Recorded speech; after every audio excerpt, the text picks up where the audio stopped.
జాగృతి vice president Kola Srinivas ఉన్నారు, మాట్లాడదాం. శ్రీనివాస్ గారు, పార్టీ పెట్టలేదు, అనౌన్స్మెంట్ జరగలేదు, జాయినింగ్ చూస్తుంటే కాస్త ఇంట్రెస్ట్ ఎక్కువ జనాలంతా ఇంట్రెస్ట్ చూపిస్తా ఉన్నారా జాయినింగ్కి? పార్టీ రాకముందుకి ఇంతమంది జాయినింగ్స్ ఏం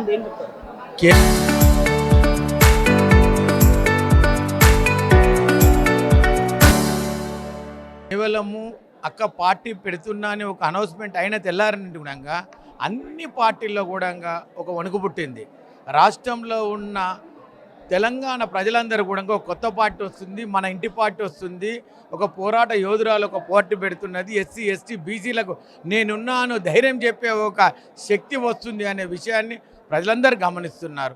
గమనించి ఈరోజు ప్రతి ఒక్కరు కూడా పార్టీలో చేరాలని ఉత్సాహంతో వారు ముందుకు వస్తున్నారు. ఈరోజు ఎజెండా ఏంది? జాగృతి ఏం చెప్పబోతా ఉంది? రేపు పార్టీ ఆవిర్భావానికి సంబంధించి మెయిన్ ఎజెండా ఏంది పార్టీకి సంబంధించినటువంటి? ఈరోజు తెలంగాణ ఏర్పడిన తర్వాత ఏదైతే తెలంగాణ సామాజిక తెలంగాణ కావాలని పోరాటం చేసినాక వచ్చిన తెలంగాణలో మనం తెచ్చుకున్నది ఏదీ లేకుండా పోయింది. గత 10 సంవత్సరాలు కూడా తెలంగాణ ఉద్యమంలో పాల్గొన్న వారికి కానీ, అదేవిధంగా ఎస్సీ ఎస్టీ బీసీలో ఉన్న వారికి కానీ, మేము ఏదైతే తెలంగాణ కోసం పోరాటం చేసిన మాలాంటి వారికి కూడా ఎక్కడ కూడా తెలంగాణలో ఎలాంటి స్థానం కూడా గెలవలేకపోయింది. ఈరోజు మేము ఏది తెచ్చుకున్న తెలంగాణలో బాధపడుతున్నాం అనే విషయం లోపల నేనున్నాను అనే ధైర్యం చెప్పుకుంటూ రావడానికి అక్కగారు వచ్చారు. వారు చేస్తున్న మాటలు కానీ, వారు చెప్తున్న పోరాటం కానీ ఈరోజు గత 2 సంవత్సరాలుగా ఏదైతే కాంగ్రెస్ ప్రభుత్వము తెలంగాణ టీఆర్ఎస్ ప్రభుత్వం అయినాక కాంగ్రెస్ ప్రభుత్వం వచ్చిన తర్వాత ఒక ఏదైతే ప్రతిపక్ష పార్టీగా పోరాటం చేస్తుందో ప్రతి ఒక్క దాంట్లో కూడా సాధించుకుంటూ వస్తున్నాం. ఈరోజు అక్కగారు అసెంబ్లీలో పూలే విగ్రహం పెట్టాలని పోరాటం చేసిండ్రు, అది సాధించినాము. ఈరోజు ట్యాంక్ బండ్ పైన విగ్రహం పెట్టడానికి ప్రభుత్వం ఒప్పుకున్నది. అదేవిధంగా ఏదైతే కామారెడ్డి డిక్లరేషన్ బీసీల కోసం డిక్లరేషన్ ఏ పార్టీ కూడా ప్రతిపక్షాలు కూడా మాట్లాడిన రోజు అక్క ఉద్యమం చేసింది, బీసీ దీక్ష చేసింది. అదే దీక్షతోటి అన్ని పార్టీలు కూడా బీసీలకు అండగా నిలబడ్డది. అదేవిధంగా ఈ మధ్య కాలంలో వెలుగుబట్లో చూస్తుంటే నిజంగా కూలిపోయేది, నిర్మానుష్యంగా ఇండ్లు కూలగొట్టిండ్లు. అదే ప్లేస్లో అందరు పోయిండ్లు, ఫోటోలు దిగిండ్లు. అదే బీఆర్ఎస్ పార్టీ కానీ బీజేపీ పార్టీ కానీ పోయి ఫోటోలు దిగి మేమున్నామని భరోసా ఇచ్చారు. కానీ అక్క అది విధంగా కాదు, తండ్రిని ఎదిరిస్తుంది. మొన్నటిదాకా కన్న తండ్రిని ఎదిరించింది, అన్నను క్వశ్చన్ చేస్తూ ఉంది, అన్నను నిలదీస్తూ ఉన్నటువంటి పరిచయం. మొన్నటిదాకా ఆ పార్టీలోనే ఉంది కవిత, అప్పుడు మాట్లాడలేదు, ఇప్పుడు మాట్లాడుతుంది. విమర్శలు ఆమె ఎంత క్లారిటీ ఇచ్చినా కానీ కావాలని ఆమె సొంత ఎజెండా కోసం రాజకీయంగా ఆమె సీఎం కావాలనే ఒక ఆశతో ఈ రకమైన స్టేట్మెంట్ చేస్తూ ఉంది కవిత. ఈ వస్తున్న విమర్శల్ని రేపు ఫ్యూచర్లో ఎట్లా ఎదుర్కొంటారు గ్రౌండ్లో మీరు?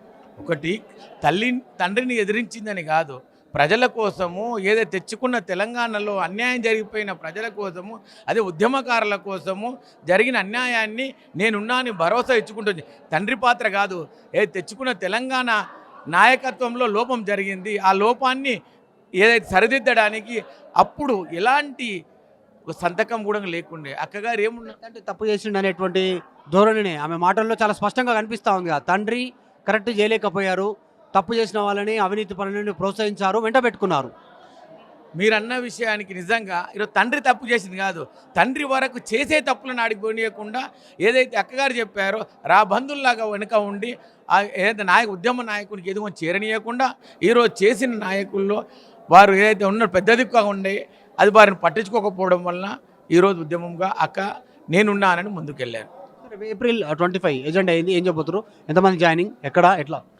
ఏప్రిల్ ఏదైతే 25 రోజు జరిగే జాయినింగ్ లోపల నిజంగా చెప్తున్నాం కదా, ఇప్పటి వరకు కూడా మాకు వస్తున్న సమాచారంగా భారీ ఎత్తున జాయినింగ్ ఉన్నది. కానీ కేవలం రాష్ట్రంలో ఉన్న వారికి మాత్రమే ప్రతి ఒక్కరు మేమున్నాము, అక్కడికి మేము సపోర్ట్ చేస్తామని వస్తున్నారు. ఎజెండా ఏంటిదంటే, ఒకటి ఉద్యమకారులకి భరోసా, ఎస్సీ ఎస్టీ బీసీలకు భరోసా. ఈరోజు తెలంగాణ పార్టీలో నాలాంటి సంచార జాతిలో ఎంబీసీలో ఉన్న నాయకునికి ఏ పార్టీ కూడా కనీసము ఒక మండల స్థాయిలో కూడా ఈరోజు స్థానం కల్పించి, కానీ నాకు రాష్ట్రంలో ఒక ఉపాధ్యక్షునిగా అంటే సెకండ్ స్థానం కల్పించిన ఏకైక పార్టీ ఏకైక నాయకురాలు కవితక్క గారు. నిజంగా ఇది ఒక్కటి చాలు, వచ్చే పార్టీ ఏ విధంగా ఉంటుందని మాలాంటి వాళ్ళని ఎగ్జాంపుల్గా తీసుకుంటే తెలుస్తుంది. ఈరోజు ఇది ఏప్రిల్ 25న పార్టీ లాంచ్ కాబోతా ఉంది. గతంలో తండ్రి పైన ఆమె వ్యాఖ్యలు చేసినప్పటికీ కూడా తండ్రికి తెలియకుండా కొంతమంది టీం ఏర్పడి విషయం తెలియలేదనేటువంటి స్టేట్మెంట్ అయితే చేస్తూ ఉన్నారు Kola Srinivas, vice president. Video journalist జాఫర్తో మధు మల్కేడ్కర్, హైదరాబాద్ జాగృతి ఆఫీస్.